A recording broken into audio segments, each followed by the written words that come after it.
I'm so unpredictable. Big up all ghetto youth. Big up all ghetto youth. Hold on, if I think about getting you a I pick my target, aim at you. I live here in Orlando, maybe for the last, going on 10 years now. 11 years. And the story I have is when me and my group, Soliloquist of Sound, we were all living together in a house with a couple other people. It was a 6 or 7 bedroom house, and we have 6 or 7 people in the house. So to us it was no problem, but to the city, they said that that's illegal. They said that we weren't really a family because we weren't related by blood or adoption or whatever. So they were trying to get us kicked out of the house. And you know, it was a really rich white neighborhood and things like that. And there's a lot of people of color living together and stuff, and that, I guess that's depreciating their homes or whatever. But we went there, we had a really compelling statement from a lot of people. The whole city got behind us, and we just couldn't fight the black and white of it, which was that we were breaking a law. And they told us we had to get out in like 2 weeks.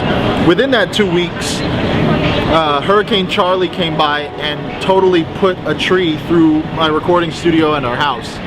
And we had a bunch of people. Thank goodness we had a lot of people there, because if we didn't, we wouldn't be able to create the assembly line of getting all my gear out of there when the hurricane was just tearing through our house.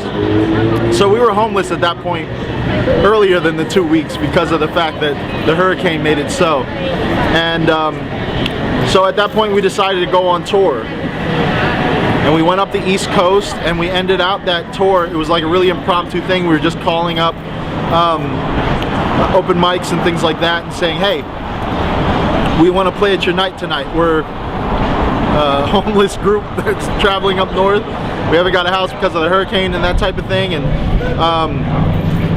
meanwhile, we're trying to escape Hurricane Francis, which is chasing us up the coast.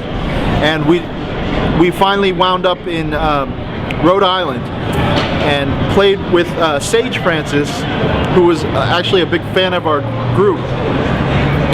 And we told him, like, we want to go on tour with you. We want to be introduced through you to the world. And he was like, I don't know, you guys got a really good show, you might upstage me. And we were like, haha, kind of funny. But to us it was really serious, because a lot of groups had already told us that, and we were like, that sucks for us, you know? So we finally got home, and we come home to a new house that our prior landlord had found for us. And as soon as I got the internet back on, I looked at my emails, and Sage had said, I want you to come on tour with me. What's it going to take for you to do a 40 city tour with us? And that was like everything we had ever wanted. And the really cool thing about it was, the whole time, none of us were crying about being homeless or, you know, having a lot of bad luck with the city or the hurricane or anything. We just were out there, and we sold out of our CDs on that impromptu guerrilla style tour, and came home with some money, to a new house, and to an invitation to tour, which spanned out into us touring out through all 2005 with him, doing hundreds, like over 100 shows, and then inevitably getting signed to Anti Records out in LA. So it was just like, it was a blessing in disguise that we took as a blessing, even with the disguise, you know? It was really fun. While you were on tour this time over in Europe? Yeah. Has anything crazy, unexpected that happened while you guys were out there? Just the fact that, like, it's been really cool to go overseas and find that we have a lot of love over there. And always were afraid to go to Europe, because the first time I went to Europe with Sage, it was a really rough tour. We got robbed and got robbed. Yeah, Your well, equipment got robbed. Yeah, you folks. I was there alone, not with Soliloquist, but with Sage. I was out there, and our car got broken into while we were doing a show, and all of my beats that were on like zip disks that I wasn't using for the show, all of them got yanked. That was like 10 years worth of work, and that's not something you can quantify into a dollar amount. And that was a really rough tour. And then they got robbed again the next night in the green room. What? So we were like wearing the same clothes. What city was that? It was London and then Manchester, no, not Manchester. Something with a B. Brighton? I don't know. But yeah, it was in England, in the UK, and it was a really rough tour. It was my first time over there, and I was living the dream and that type of thing. So it didn't really hurt me too much, and I was really excited just to be there. But we were wearing the same clothes like every day. We had to go buy new clothes, and a bunch of the merch got stolen, and I didn't come home with all that I wanted to come home with. That was the first time you guys went there. That's the first time I went there. So from that experience, I thought, man, when Soliloquist goes over here, we don't even have that big of a name as Sage does. It's going to be really rough for us. Not to say that we were going to get robbed, but it's just not as much support, or so I thought. But the first time we went over there, it was really cool because the guys that took care of us really took care of us. They really promoted the shows. They drove us everywhere. We got treated kind of like royalty, and it's total opposite of what we would expect. And we wound up going there 3 times last year. So nice. Last time you were there, everything was much smoother. Yeah, the last 3 times we were there, all very smooth. Now you're looking forward to going back. Yeah, definitely. A couple months. Hopefully it can get bigger and bigger. You know, we've been doing a lot of shows where we play with in front of thousands and thousands of people, like 5,000, whatever. And it's a nice change from the States. The States, they have people up in the crowd, and they'll love you, and they'll just be looking at you like this. For some reason, and overseas always. Yeah, it's like the jazz artists in the 70s. They didn't get a lot of love in the States, but they went over to France and got treated the way they should have, and that's kind of what's happening to us. And I hope that continues. Well, I appreciate you guys, and I'm glad you guys are going on tour.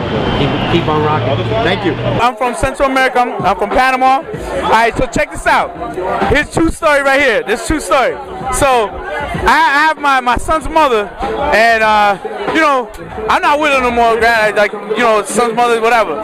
So what happened was, it was Christmas time, and apparently basically what happened was her grandfather went to Banco Popular, right? Well, I work at Banco Popular part-time, right? So as I'm working at Banco Popular, he comes in, and he had a big issue with Banco Popular, so he came in, closed all his accounts, did whatever else he needed to do, right? When he closed all his accounts, and before he's leaving out of the bank, he goes to have a big poster. There's this Spanish guy from Salvador Gigante. His name is Don Francisco. He punches the poster down. So anybody that's going inside Banco Popular, don't open up any accounts, right? So that Christmas, right, they gave us a bunch of shirts that say Banco Popular, and it had like basically to open up accounts. So what I did was I wrapped it up, and I mailed it to my son's mother, which I don't even speak to her.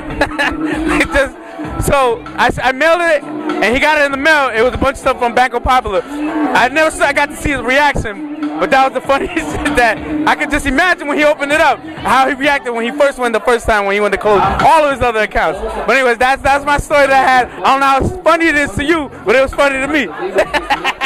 I was dating this guy called Tony, and then shut up, Rich. And I kind of was messing with my boss, and I was shut up. And the dude was trying to. I had a date with Tony, and then I ended up actually sneaking out to go see my boss. And then Tony was looking for me, blowing up my phone and everything. And then he was like, looking all over for me while I'm in my boss's office, getting it on and busy. And then I hear Tony walking up and down by the office, and he was about to almost catch us, and he's blowing up my phone. I had to put my phone on silent.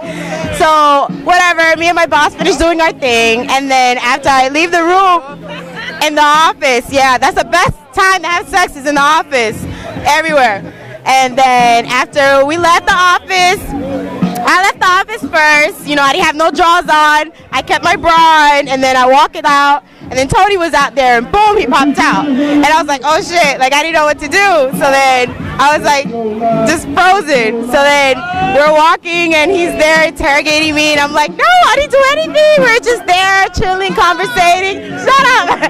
I was conversating, and then next thing you know, like, he wanted to check if I had jaws on. I was like, wait, hold on, I gotta get something out of my car. So I ran to my car to slip in my jaws right quick, just so he won't catch me. And then, you know, I came and he's there interrogating me. And then one thing led to another, and next thing you know, we're not together anymore. So he don't trust me anymore. No, he didn't find out. To this day, he doesn't know. But I mean, So you got your swerve on at the office. I got my, of course. You know, I gotta make sure I get a raise.